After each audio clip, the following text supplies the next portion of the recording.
Her mother slid the napkin into my hand like she was passing me a church bulletin. No smile, no explanation. Just 5 words written in blue ink that made the whole graduation party tilt sideways. Tell him before Boston does. I was standing beside a folding table covered in cupcakes, sweating through a blue button-down in the middle of June, while my girlfriend laughed 10 feet away in a white dress and a crooked graduation cap she refused to take off. Her name was Maya Ellis. And until that moment, I thought I knew where we were headed. My name is Owen Carter. I was 29 then, old enough to know love was not supposed to feel like a guessing game, but young enough to still pretend I was fine when it did. I worked as a project coordinator for a construction company in Nashville, which meant I spent most days solving problems that started with somebody saying, "This should only take 5 minutes." Maya had just finished her master's degree in public health after 2 years of night classes, clinical rotations, panic studying, and pretending instant ramen counted as dinner if she added spinach. I had watched her earn every inch of that day. So when she invited me to her graduation party at her parents' house, I showed up with flowers, a card I rewrote 3 times, and a small silver necklace hidden in my jacket pocket. Not a proposal, not yet. Just a thin little pendant shaped like a compass because Maya had once told me, half asleep in my truck after a late movie, "I don't need someone to carry me. I just want someone who knows how to find me when I disappear into my own head." That was Maya. Funny, brilliant, stubborn, and occasionally impossible to locate emotionally without snacks and patience. She caught me watching her from across the yard and lifted one eyebrow. I mouthed, "Your hat is crooked." She mouthed back, "Your face is crooked." Then she smiled. And there it was. The thing that had ruined me slowly over 10 months. Not a movie smile, not a perfect smile. A real one, the kind that showed up before she could stop it. The kind that made me feel chosen. Maya crossed the grass with 2 plastic cups of lemonade and handed me one. "You're doing that thing again," she said. "What thing?" "Standing like a security guard at a royal wedding." "I'm observing." "You're hiding from my Aunt Carol." "I am surviving your Aunt Carol. She asked me if I had strong ankles." Maya took a sip and nodded solemnly. "She's trying to decide if you're breeding stock." I nearly choked on the lemonade. That is not a phrase I wanted attached to me before dessert. She likes you. She looked at my calves. She respects structure. I laughed and she bumped her shoulder into my arm. For a second, the whole party faded into sunlight and paper plates and her perfume, something warm with vanilla in it. She leaned close enough that her graduation tassel brushed my jaw. "Thank you for being here," she said quietly. "Where else would I be?" Her eyes softened, but something passed behind them. A shadow. Quick, practiced, gone before most people would have noticed. I noticed. That had been happening more lately. Maya going quiet when I mentioned July. Maya changing the subject when I asked about job applications. Maya holding me tighter some nights, like she was saying goodbye to a room she was still standing in. I told myself not to push. She had earned this celebration. She deserved joy without me dragging my old fears into it. My last serious relationship had ended with a text message and an empty apartment.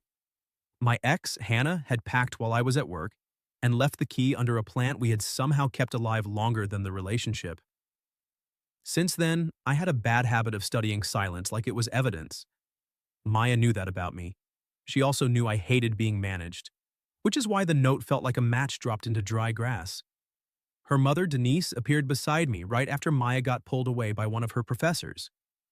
Denise Ellis was a polished woman with silver-streaked hair, sharp cheekbones, and the calm intensity of someone who could make a casserole and interrogate a witness at the same time. "Owen," she said, "Denise, party's great." "Hmm." She looked past me toward Maya. "She's worked hard." "She has." Denise folded a napkin once, then again, and pressed it into my palm. I thought maybe it was a grocery list, or a reminder to help bring out more ice, or one of those family things where everyone somehow knows what's happening except the boyfriend. Then she walked away. I opened it because, frankly, if someone hands you a folded napkin at a party with your girlfriend's name all over the decorations, curiosity is not a character flaw. It is basic human function. Tell him before Boston does. I read it twice, then a third time, slower, as if the words might rearrange into something less stomach-dropping. Boston. Maya had mentioned Boston exactly once, 6 months earlier, while we were eating tacos in my kitchen. She said there was a fellowship there she used to dream about applying for, back when dreaming felt cheaper than plane tickets. I had asked if she still wanted it. She shrugged and said, I want a lot of things. Then she stole my last tortilla chip and changed the subject. Now her mother's note sat in my hand like proof of a conversation happening without me. I looked up. Denise had stopped near the patio door, her face turned pale. She realized. She looked at the napkin in my hand, then at me, and her mouth opened just a little. I wasn't supposed to read it. Before I could move, Maya appeared at my side and slipped her fingers through mine. There you are, she said. Dad's about to make a toast, and if I'm not holding on to someone, I may physically leave my body. Her hand was warm, familiar, trusting. I folded the napkin into my fist. Maya glanced down. What's that? Nothing, I said too fast. Her smile flickered. That was the first crack. The second came when her father tapped a spoon against a glass and called everyone to the patio. People gathered with drinks and paper plates. Maya stayed close to me, our fingers still linked, but I could feel the tension in her hand now. She knew something had shifted. Maya always knew.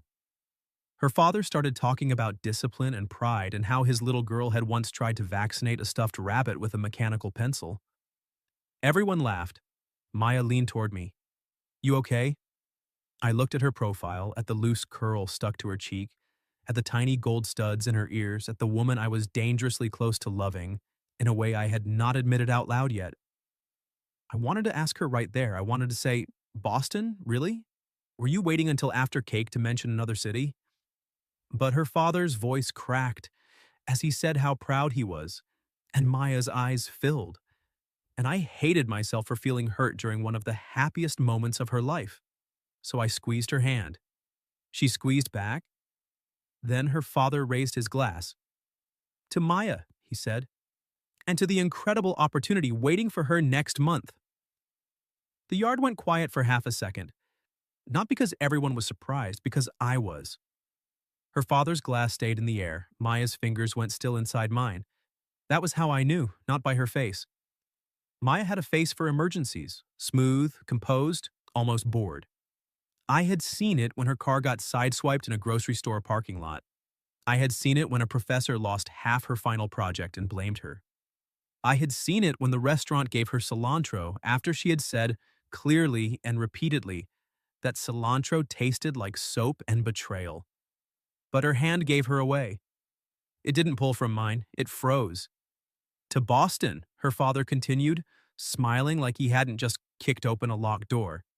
To the Whitcomb Fellowship, and to the people smart enough to recognize what we've known all along. Applause broke out around us. Maya's Aunt Carol whooped. Someone said, "Speech!" Her mother stood near the back steps, one hand over her mouth, looking as if she'd swallowed a stone. I clapped because my body understood social survival even when my brain had stopped functioning. Maya didn't. She turned her head and looked at me. "Owen," she whispered. I wanted to be graceful. I wanted to be the kind of man who could smile and say, "Congratulations, I'm proud of you, we'll figure it out." And a part of me was proud. Of course I was proud. Maya had wanted work that mattered. She had burned herself down to build something bigger.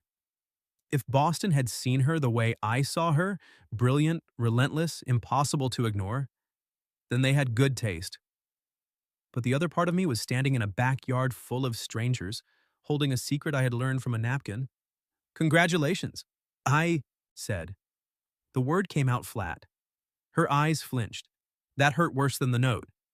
People surged toward her then, hugging her, asking questions. She was pulled from me by arms and voices and excitement. I let go because I wasn't going to make a scene at her graduation party. I stepped backward until my shoulders hit the trunk of an old maple tree. The napkin was still in my fist. Denise found me there 3 minutes later. "I'm sorry," she said. I didn't look at her. "Were you trying to warn me or warn her?" That note was meant for Maya. That does not make it better. No, she said softly. It doesn't. Across the yard, Maya laughed at something one of her cousins said. It was convincing, too convincing. Denise followed my gaze. She was going to tell you. When? Denise didn't answer fast enough. I nodded once. Right. Owen, she loves you. The words hit me in the ribs because Maya had not said that. Neither had I. We had circled it for weeks, maybe months. It lived in the extra toothbrush in my bathroom, in the way she knew which side of the couch I preferred, in how I bought oat milk, even though it tasted like wet cardboard because she liked it in coffee. But we had not said it. Denise seemed to realize what she'd done. I shouldn't have. No, I said, you probably shouldn't. I walked away before she could apologize again. Not out the front door, not yet. I ended up in the side yard where the noise of the party softened behind a row of hydrangeas. Maya's parents had strung lights between the fence posts, though the sun was still up. Little glass bulbs swayed in the breeze like they were waiting for evening to give them a reason. I was staring at them when Maya came around the corner. She had taken off the graduation cap. Her hair fell over one shoulder, dark and loose, and her cheeks were pink from heat or panic or both. You disappeared, she said. I moved 15 feet. That counts when you look like you're about to politely demolish a shed. I almost smiled. Almost. She hugged her arms around herself. Can we talk? I held up the napkin. Her eyes closed. Maya. I know. Do you? Yes. Her voice cracked. Yes, Owen, I know. The anger in me wanted clean lines. It wanted one simple betrayal, one obvious villain. But Maya stood there looking scared and gorgeous and miserable, and all I could think was that I wanted to touch her face. That made me angrier. How long? I asked. I got the offer 3 weeks ago. 3 weeks? In 3 weeks, she had slept in my bed 6 times. We had gone to a farmer's market. We had argued playfully over whether banana pudding counted as pudding or structural dessert. She had kissed me in the rain outside a pharmacy because I bought her cold medicine at midnight. 3 weeks. And you said yes? She swallowed. I asked for time. How much time? Until Monday. Today was Saturday. I laughed once without humor. So the plan was what? Tell me after everyone else toasted your future? No. She stepped closer. The plan was to tell you tonight, after the party, alone. That sounds convenient. It sounds cowardly, she said, and the honesty stopped me. Because it was. I was being a coward. I looked away. She moved closer again, close enough that I could smell vanilla and lemonade on her breath. I didn't hide it because you don't matter. I hid it because you matter too much. That is a terrible defense. I know. Like, legally useless. A tiny, devastated laugh escaped her. I know. I hated how badly I wanted to laugh with her. Maya reached for my hand, then stopped before touching me. May I? That undid something in me. The asking, the respect in it, the way she knew I might say no and was giving me room to. I opened my hand. She laced her fingers through mine. I didn't know how to want Boston and want you at the same time, she said. And I do. I want both. The yard noise faded again. She looked up at me, eyes wet now. You're the first man who ever made my future feel bigger instead of smaller. And then this came, and I panicked because I thought if I told you, you'd hear, I'm leaving you. What should I hear? That I'm terrified you won't choose me if choosing me gets complicated. There it was. Not an excuse. A fear. And it matched. Mine so closely I almost couldn't breathe. I thought of Hannah's key under the plant, of coming home to absence, of all the ways I had promised myself I would never again be the last person to know my own life was changing. I'm not him, Maya said quietly.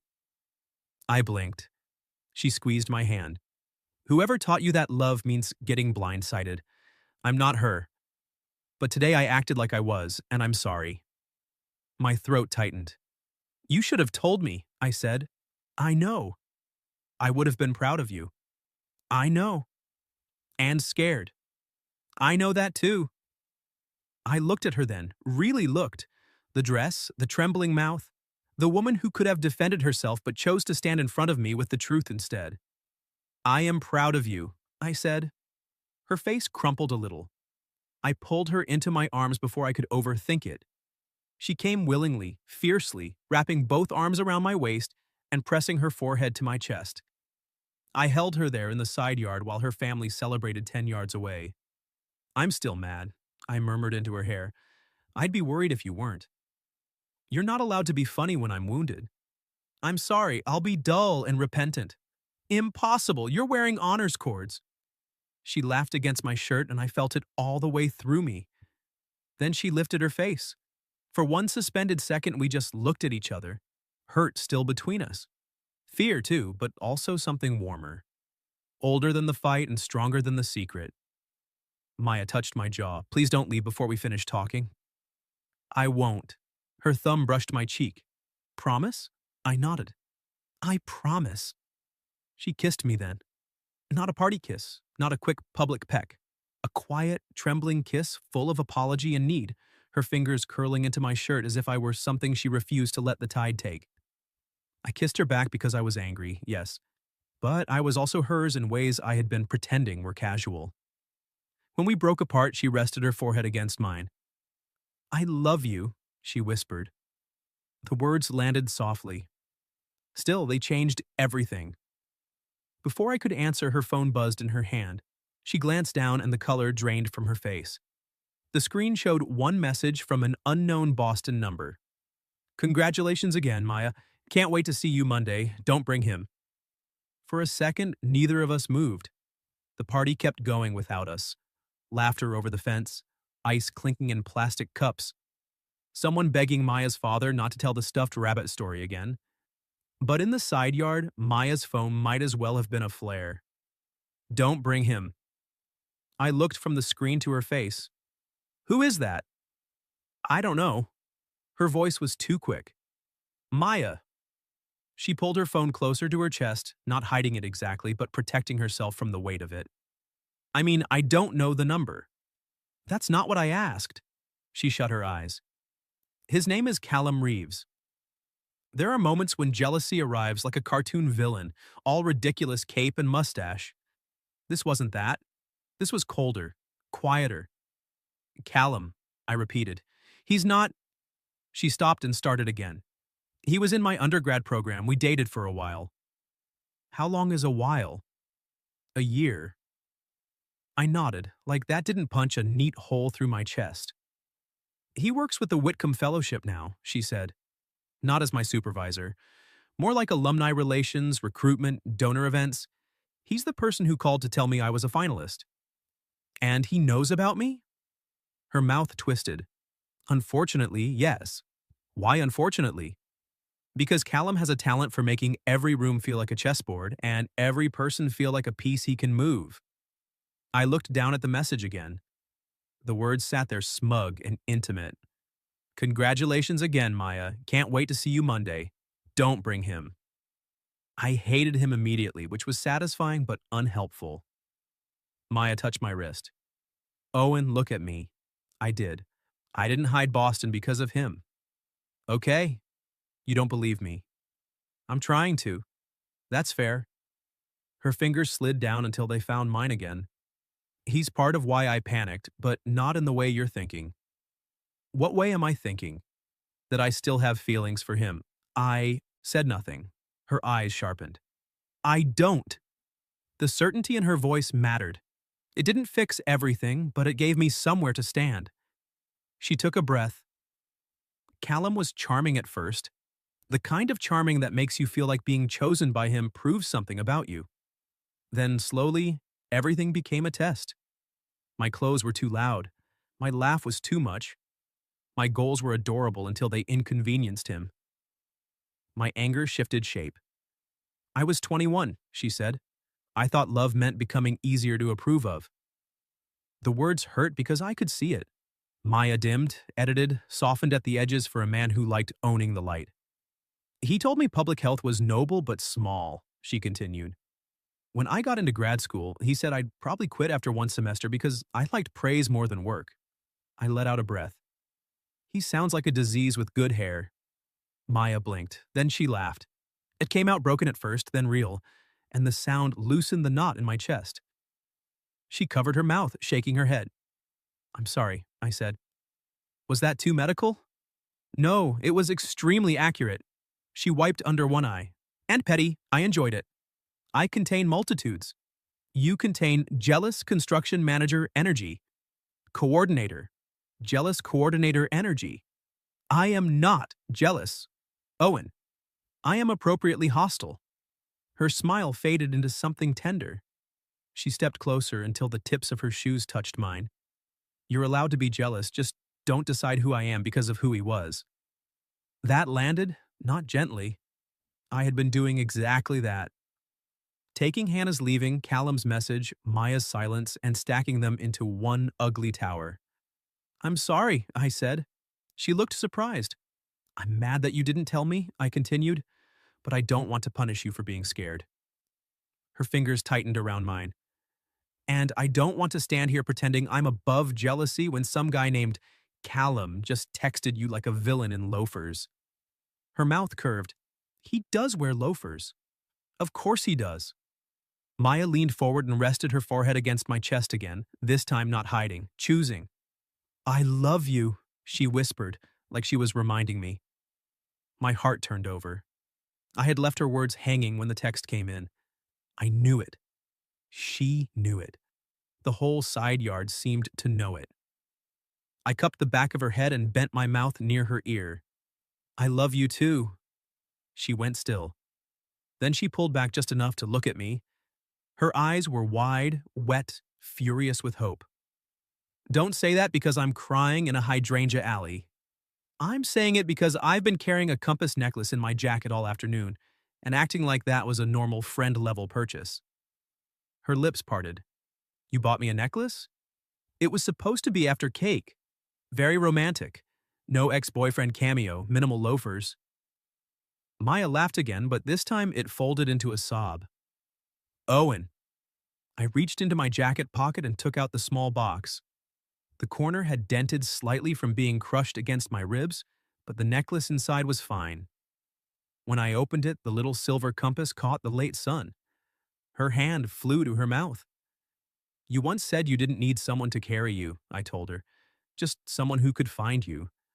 I know we have a lot to talk through. Boston, us, Monday, loafer disease. But I want to be someone you let find you. Maya stared at the necklace like it was a language she hadn't known she missed. Then she turned around and lifted her hair. It was such a simple gesture, intimate in a way that made my breath catch. I fastened the chain at the nape of her neck, my fingers brushing warm skin. She shivered, and not from cold. When she faced me again, the compass rested just below her collarbone. How does it look?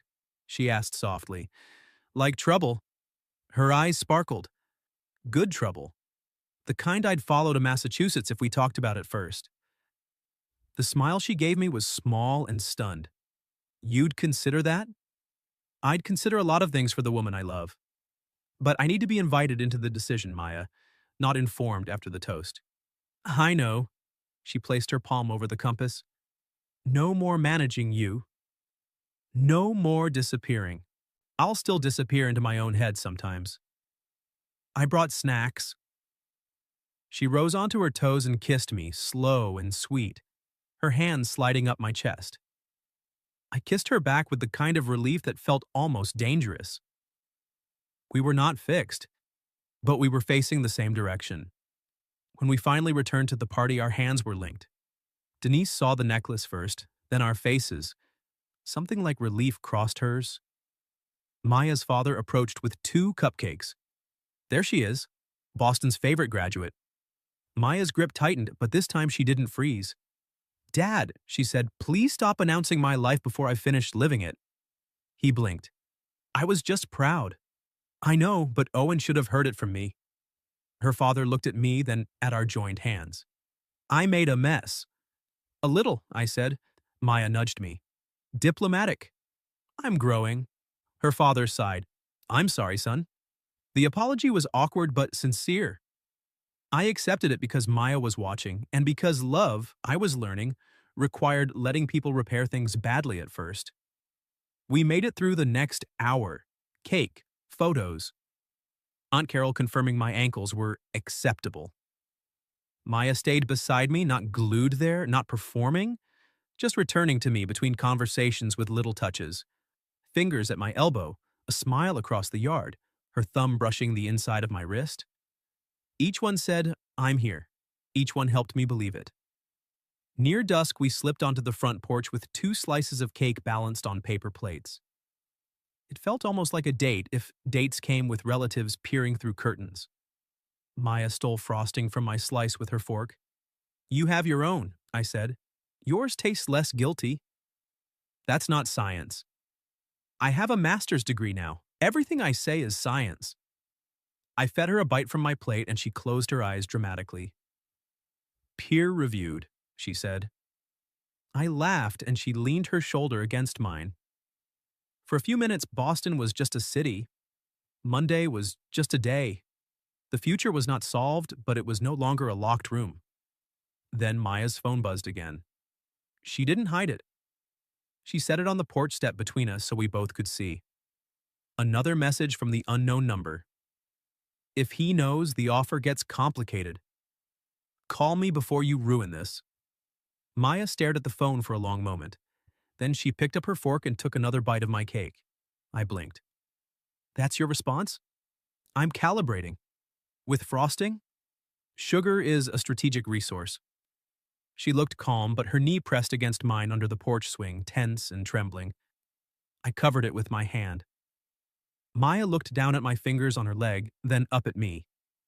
"I'm not calling him from a place of panic." "Good." "I'm not letting him make you the problem." Also good. "And I'm not pretending that message didn't scare me." There she was, honest even when it cost her. I turned my hand palm up on her knee. She slid her fingers into mine. "What does complicated mean?" I asked. "I don't know. That's what scares me." She breathed out slowly. "The fellowship comes with housing for 6 months, a stipend, and a placement with a community health initiative. It's everything I've worked for. If he has any influence..." He said he's alumni relations, not your supervisor. He also has friends everywhere. People like Callum don't need official power. They collect favors. The porch door opened behind us and Denise stepped out with a trash bag in one hand. She saw our faces and stopped. "Maya?" Maya held up the phone. "Callum is texting me." Denise's expression hardened in a way that told me she knew exactly who Callum was and wished she didn't. "What did he say?" Maya handed her the phone. Denise read it, then muttered something under her breath that sounded deeply unchurch-like. "Mom." "I said what I said." Despite everything, I laughed. Denise looked at me. "You're still here." "Yes, ma'am." "I'm glad." Then to Maya, "You need to call the fellowship director, not him." Maya's shoulders dropped a fraction, like permission had been given to do the thing she already knew was right. "Dr. Anika Shah?" "Yes, you still have her email?" "And her office line." "Good." Denise handed the phone back. "And Maya?" "What?" "Stop letting men with nice shoes convince you your joy needs their approval." Maya's eyes filled again. Denise touched her cheek, gentle now. "That includes your father when he gets excited and foolish. That includes Callum. That includes anyone." Then she went back inside, leaving the porch door to click softly shut. I sat very still. Maya looked at me. "You're quiet." "I'm trying not to be offended on behalf of my shoes." A surprised smile broke through. "Your shoes are fine." "Fine?" "Solid, dependable, like a tax refund." That is the least sensual compliment I've ever received. She leaned closer, her mouth brushing my ear. "I like taking them off you." My brain emptied completely. Maya drew back, pleased with herself, for about half a second before nerves returned to her face. I squeezed her hand. "Call Dr. Shah." "Will you stay?" "Yes." "No, I mean," she swallowed. "Not as backup, not as a witness. Just because I want you here while I stop being afraid." That reached deeper than any plea for protection could have. "I'll stay because you asked me to," I said. She nodded and dialed before she could lose her nerve. Dr. Shaw didn't answer, but Maya left a message that was calm, clear, and so professional I wanted to applaud. Hello, Dr. Shaw. This is Maya Ellis. I'm calling because I received a couple of concerning messages from Callum Reeves regarding my fellowship offer and my personal relationship. I wanted to speak with you directly to confirm there are no restrictions or expectations I've misunderstood before Monday. Thank you. She hung up and exhaled like she'd been underwater. That was impressive, I said. I almost threw up on your cake. I would have understood, but grieved. She laughed, then tipped sideways until her head rested on my shoulder. The porch swing creaked under us. Inside, plates clattered, and someone called for more coffee. Out in the yard, the string lights had finally found their reason, glowing soft and gold against the dusk. Maya touched the compass at her throat. Do you really mean it? Which part? That you'd consider coming with me? I looked at the street, at the parked cars, at the last pink strip of sky over the rooftops. I mean, I'd consider what our life looks like if your dream is in Boston, I said. I can't promise instant answers. My job is here. My lease is here. My brother borrows my tools and returns them haunted. Haunted tools are serious, but I'm not allergic to change. I turned to her. I'm allergic to being left out. She absorbed that. I don't want a boyfriend I have to shrink my dreams for. I don't want you shrunk. And I don't want a boyfriend I have to drag behind me. I'm very portable when motivated. Her smile warmed. Owen, I want to walk beside you, I said, even if we're still figuring out the map. She reached up and touched my cheek. That's the most Owen Carter sentence anyone has ever said. Practical and emotionally delayed? Steady, she corrected. Careful with the things you love. My chest tightened. You are one of those things. The look she gave me was soft enough to undo the whole day. She kissed me on the porch swing, slow and lingering, one hand curling around the back of my neck. There were relatives inside, her parents nearby, a suspicious aunt probably evaluating the structural integrity of my ankles through a window, and still Maya kissed me like privacy was something we made by choosing each other. When she pulled back, her forehead rested against mine. I should have told you sooner, she said. Yes, I won't do that again. I believe you. Her eyes searched mine. Already? No, not completely. I brushed my thumb over her knuckles, but enough to stay and build the rest. That made her breath catch. Before she could answer, my phone buzzed. I expected my brother, maybe a work message, maybe a photo from someone at the party. Instead, it was an email alert from Maya. She had forwarded me something. I looked at her. She flushed. I sent it before the party, scheduled email, for tonight at 8. Subject, before I get scared again. Maya, read it later, she said quickly. Or now, I don't know. It was my attempt at bravery before I replaced it with cowardice. I opened it. Owen, I got the fellowship in Boston. I haven't accepted yet because I need to tell you first, not ask permission, not make you responsible, but tell you because you matter to me. I love you. I am terrified of saying that and changing us, but not saying it has started to feel like lying. I want Boston. I want you. I don't know what that means yet, but I want to find out together if you do. I read it twice. The ache in me changed. It didn't vanish, but it softened around the edges. You tried, I said. Tears slipped down her cheeks. Too late. No.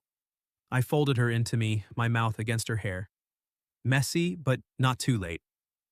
She clung to me.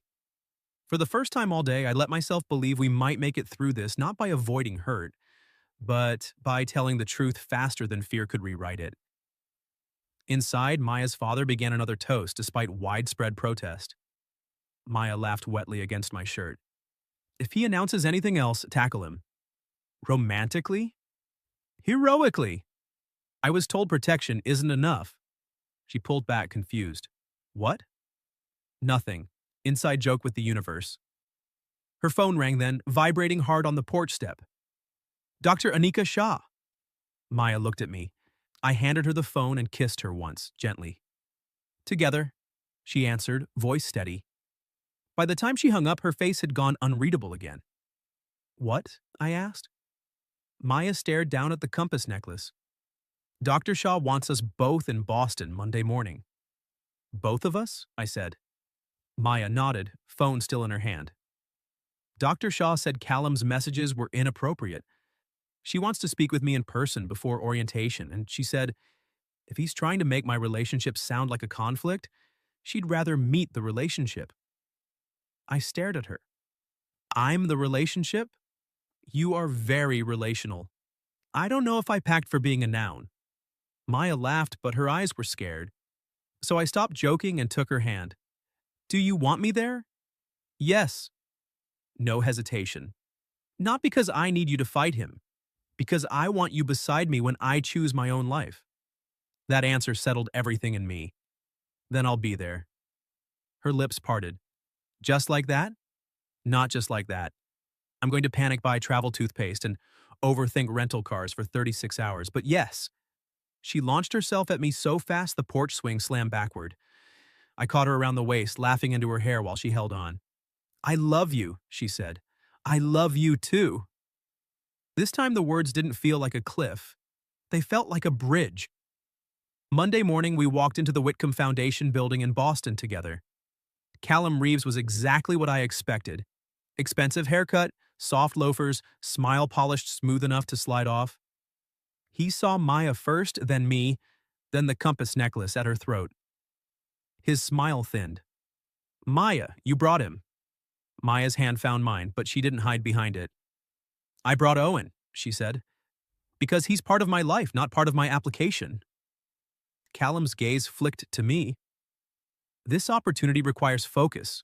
Some people don't understand what ambition costs. Maya smiled then, small and lethal. I do. It cost me a year with you. I nearly proposed on the carpet. Before Callum could answer, Dr. Anika Shah opened her office door. She was a petite woman with silver glasses and the posture of someone who had never once been successfully intimidated. Mr. Reeves, she said, my assistant needs you in conference room 3. His face tightened. Of course. And Callum? Dr. Shah added. Do not contact Ms. Ellis again outside official channels. There it was. Not a courtroom scene. Not a dramatic takedown. Just a door closing on a man who had mistaken proximity for power. Inside Dr. Shah's office, Maya explained everything. The delayed confession, the texts, the fear that accepting Boston meant losing me. I sat beside her, quiet and less asked, watching the woman I loved choose honesty over old habits. Dr. Shah listened, then folded her hands. Ms. Ellis, your offer is yours. It was earned by your work, not granted by Mr. Reeves. Your personal relationship is not a liability to this fellowship. Maya exhaled so hard her shoulders shook. Dr. Shah's eyes softened. But I'll say this as someone who moved 3 times for her career and once for love. Never build a future where your success requires secrecy from the person you want beside you. Maya looked at me. I won't, she said. Afterward, we walked along the Charles River with coffees we were too nervous to drink. Boston glittered around us, all brick and traffic and water flashing under the sun. Maya stopped at the railing. I'm accepting. I know. You're not mad? I'm proud. I nudged her shoulder. And scared. I contain multitudes, remember? She looked down at the compass. What about us? I took her coffee and set both cups on the railing, then faced her fully. Here's what I know. I love you. I don't want a relationship built on assumptions. So we talk. We plan. We try long distance for a little while. I'll talk to my company about remote work or a transfer. You'll do your fellowship without apologizing for being brilliant. And every time one of us gets scared, we say it before it becomes a napkin. Maya's eyes shimmered. That is a very specific relationship policy. I'm drafting bylaws. Will there be snacks? Mandatory. She rose on her toes and kissed me beside the river, cold coffee forgotten, her hands tucked into my jacket as if she had always belonged there. 3 weeks later, I helped her move into a tiny Boston apartment with crooked floors and one heroic radiator. I stayed 4 days, fixed a cabinet door, met her new cohort, and learned that Boston drivers viewed turn signals as personal weakness. Then I flew back to Nashville. Long distance was not cinematic. It was missed calls, delayed flights, bad moods, and falling asleep on video chat with one of us drooling attractively into a pillow. It was also Sunday morning coffee dates over FaceTime, mailed cookies, voice notes, and Maya sending me pictures of the compass necklace in every place she was brave. In October, my company offered me a hybrid position coordinating projects in the Northeast. I pretended to think about it for 2 responsible days before saying yes. By the following spring, we had a little apartment together in Somerville. Maya kept a color-coded calendar on the fridge. I kept emergency snacks in 3 drawers. We fought sometimes, but differently, faster, kinder. No disappearing for days inside our own heads. No making fear sound like strategy. And Denise's 5-word napkin? Maya framed it. Not in the living room, thank God. In the hallway by the door, where we saw it every morning before stepping into the world. Tell him before Boston does. Underneath it, Maya taped a second note in her own handwriting. Tell her before fear does. 1 year after that graduation party, we went back to Nashville for another family barbecue. Aunt Carol checked my ankles again and declared them still viable. Maya's father toasted only after receiving written permission from his daughter. That evening, Maya and I stood in the same side yard where everything had almost broken open. The hydrangeas were blooming again. The string lights glowed above us. She touched the compass at her throat. You found me. I wrapped my arms around her from behind and kissed the side of her neck. You let me. She turned in my arms, smiling that real smile that had ruined me slowly and saved me all at once. And when she kissed me under those lights, it didn't feel like the end of a secret. It felt like the beginning of a life we had finally agreed to tell each other the truth about. What would you have done if your partner's parents slipped you a 5-word note you were never supposed to read? Have you ever experienced something similar, where you found out a huge relationship secret from someone else? Tell me your story in the comments. If you liked this one, leave a like, subscribe, and I'll see you in the next video.